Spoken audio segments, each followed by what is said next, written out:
Olá pessoal, sejam muito bem-vindos ao nosso canal Simulado Grátis. Eu sou a Carla e hoje trago para vocês mais um vídeo da nossa série Perguntas e Respostas da Banca CESP. Lembrando que já temos aqui no canal um vídeo sobre questões comentadas de princípios, tá? De várias bancas, e que vocês podem acessar pelo link aqui na descrição do vídeo. Se vocês gostarem do vídeo, aproveitem para se inscrever no nosso canal.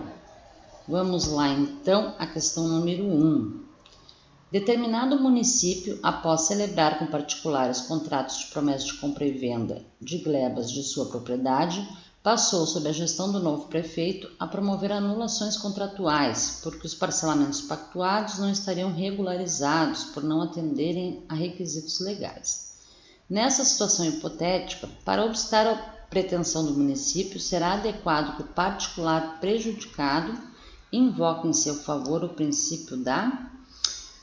Gente, aqui está falando do princípio da confiança legítima, tá? Antes de falar desse princípio, eu vou falar do princípio da segurança jurídica, tá? O princípio da segurança jurídica, ele é mais amplo e compreende a parte objetiva, e ele está relacionado à ideia de estabilização do ordenamento jurídico, resguardando o direito adquirido, o ato jurídico perfeito e a coisa julgada.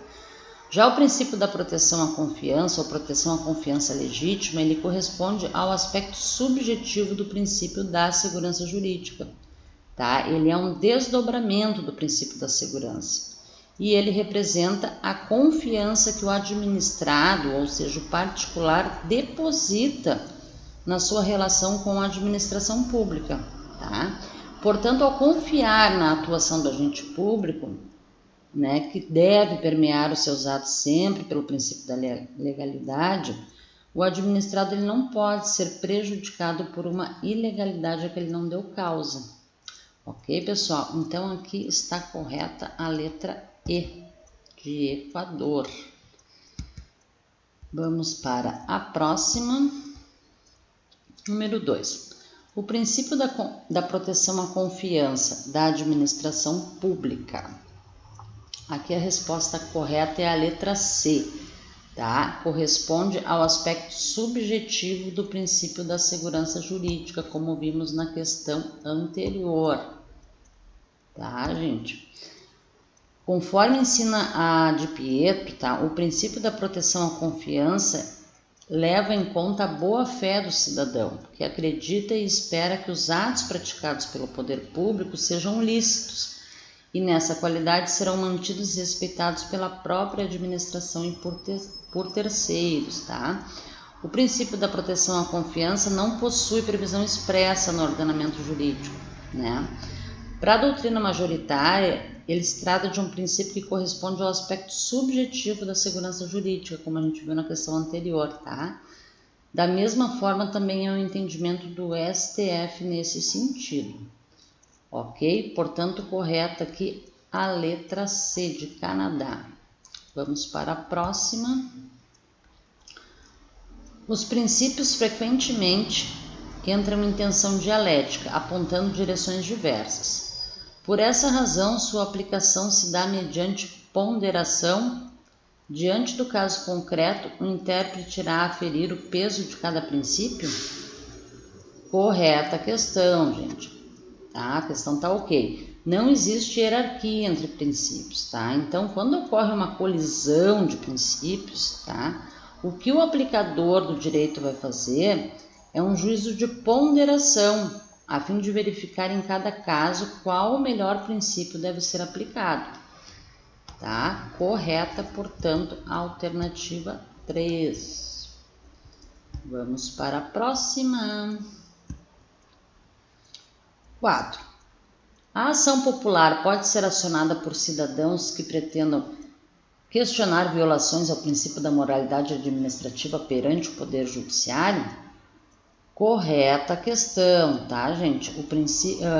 A ação popular ela é um meio de controle judicial da moralidade administrativa.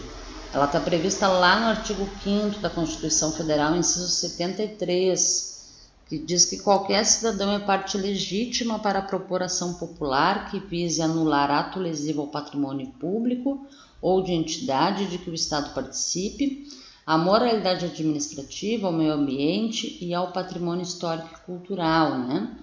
Então, ela é, sim, o meio correto para questionar a moralidade administrativa. Está correta, portanto, a questão 4. Vamos para a próxima. 5. A administração possui posição de superioridade em relação aos administrativos, além de possuir prerrogativas e obrigações que não são extensíveis aos particulares. Além disso, os assuntos públicos possuem preferência em relação aos particulares. Essa característica da administração pública decorre do princípio da... Gente, ele está falando aqui do princípio da supremacia do interesse público, tá? Que é interpretado no sentido de superioridade da administração sobre os interesses dos particulares. Ou seja, o interesse público deve prevalecer sobre o interesse particular. Esse princípio do interesse público ele não está previsto expressamente na Constituição Federal, né? Porém, ele está lá de forma implícita, né? Como a gente pode ver no artigo 5º, inciso 24, que fala da desapropriação, no inciso 25, que fala da possibilidade do Estado requisitar imóvel particular, né? Mas ele está previsto de forma expressa lá no artigo 2º, tá, da Lei 9784 de 99, que disciplina o processo administrativo federal. O artigo 2º diz o seguinte: a administração pública obedecerá, dentre outros, os princípios da legalidade, finalidade, motivação, razoabilidade, proporcionalidade, moralidade, ampla defesa, contraditório, segurança jurídica, interesse público e eficiência, tá? Então vamos aqui às alternativas. A letra A, supremacia do interesse público prevista expressamente na legislação ordinária. Olha só a pegadinha da banca aqui, gente. A letra A, ela está correta, tá? Porém, a alternativa mais completa aqui é a letra C, tá? Que é a supremacia do interesse público previsto implicitamente na Constituição Federal e expressamente na legislação ordinária. Tá, gente? Então, cuidado quando forem fazer a prova, não marcar aí, sabe, já a primeira que vai lendo, porque aqui teve uma pegadinha da banca, tá? E a CESP faz isso sempre, né? Coloca uma questão que não está errada e uma que está mais completa. Ok, pessoal? Vamos então para a próxima questão. 6.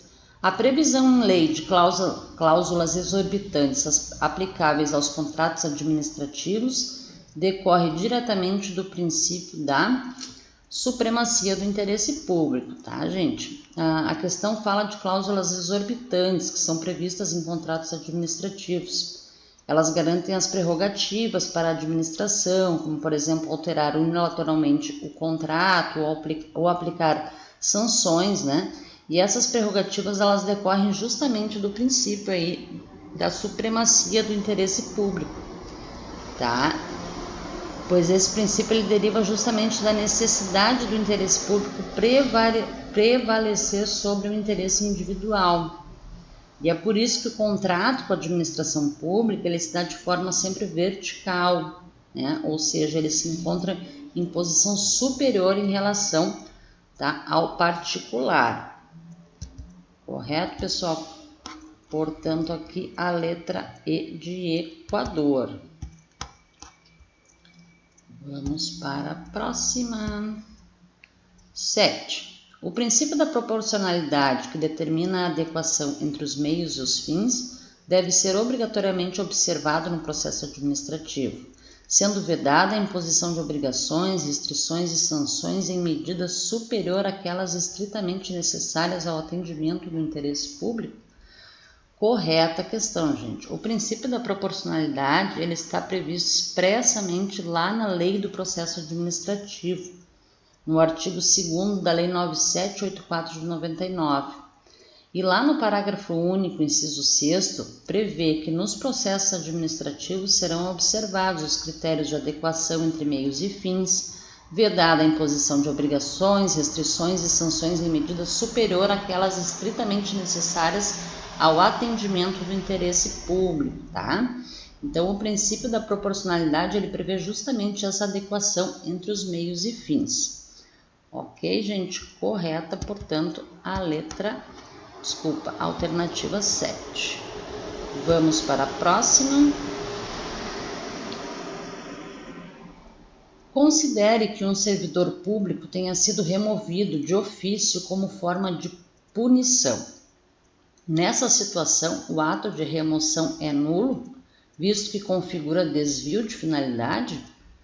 Sim, correto, gente, tá? O ato de remoção, ele pressupõe necessidade de pessoal naquele local onde o servidor será removido, tá? Então, ele não pode ser utilizado aí como forma de punição, tá? O Alexandrino, lá no tópico do princípio da impessoalidade, ele diz que a finalidade da atuação administrativa pode estar expressa ou implícita, que há sempre uma finalidade geral, que é a satisfação do interesse público, e uma finalidade específica, que é o fim direto ou imediato que a lei pretende atingir. Tá? E ele dá justamente esse exemplo da remoção citada na alternativa. Ele diz que o ato de remoção tem a finalidade específica de adequar o número de servidores lotados nas diversas unidades administrativas, conforme a necessidade do órgão. E se o ato de remoção ele é praticado com o fim de punir um servidor, o ato será nulo, pois mesmo que exista a efetiva necessidade de pessoal naquele local para onde o servidor seria removido, e mesmo que isso viesse a atender o interesse público, estaria atendendo só a finalidade geral, tá? Mas haveria desvio da finalidade específica, que é o fim direto que a lei pretende atingir. Portanto, está correta a alternativa 8, gente. Bom, pessoal, por hoje é só. Eu espero que vocês tenham gostado do nosso vídeo, tá? Se gostaram, aproveitem para deixar o seu like, que isso ajuda muito o nosso canal. Se inscrevam no canal também e coloquem aí nos comentários alguma dúvida que vocês tenham em relação a esse estudo dos princípios, aí que em breve a gente responde, tá? E também na descrição do vídeo aqui vai estar constando o nosso site, tá? Acessem lá que também tem outras alternativas sobre os princípios, né? Tem questões comentadas, alguns resumos também, tá? Tá bem interessante lá. Um abraço para vocês e até a próxima!